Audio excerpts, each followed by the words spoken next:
Nós estamos aqui no açude de Monte Alegre, né? O açude do município de Carnaúba dos Dantas. A gente já percebe aí o quanto o nível da água, né? Muita pouca água. Já aqui no nosso açude, que realmente Carnaúba passa aí, já dá para ver aí a questão da seca, né? E a falta d'água que já assola o nosso município, né? Naquela parte ali já bastante escasso, né? Tanto para o homem do campo, para o pessoal lá na frente, ó, tem um homem do campo que está plantando à beira do açude ainda. Mas a gente vê, ó, essa pedra que geralmente mesmo ela não estando cheia completamente, mas ela fica pela metade, quer dizer, é o estado que já se encontra, né?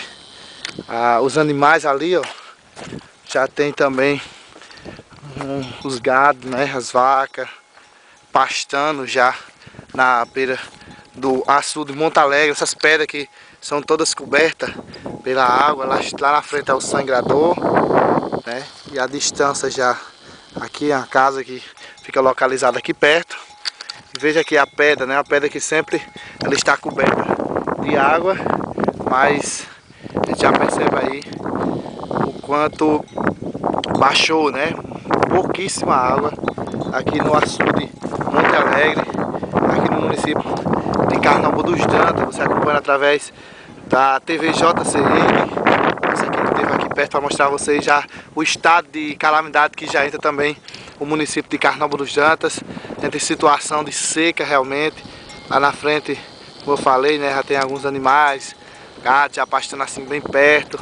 A seca nesse momento aqui, né, e realmente pouquíssima água. Quem vem aqui já percebe o quanto tem pouca água no açude de Monte Alegre. O açude de Monte Alegre, o nome aqui do açude do governo, que é mais conhecido, o açude aqui da cidade de Carnaúba dos Dantas. E a gente mostrando aqui um pouco para você. Lá na frente, né, já tem a passagem que dá acesso, como vocês estão vendo aí agora.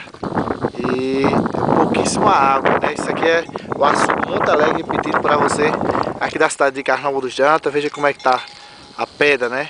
A pedra que geralmente fica toda coberta, ela já está, dá para ver ela quase toda, né?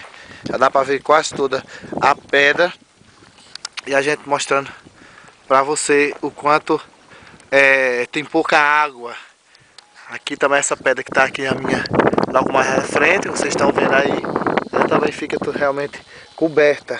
E está realmente a água cada vez mais baixando o nível da água, a seca, né? Pouquíssima água que em Carnaúba dos Dantas.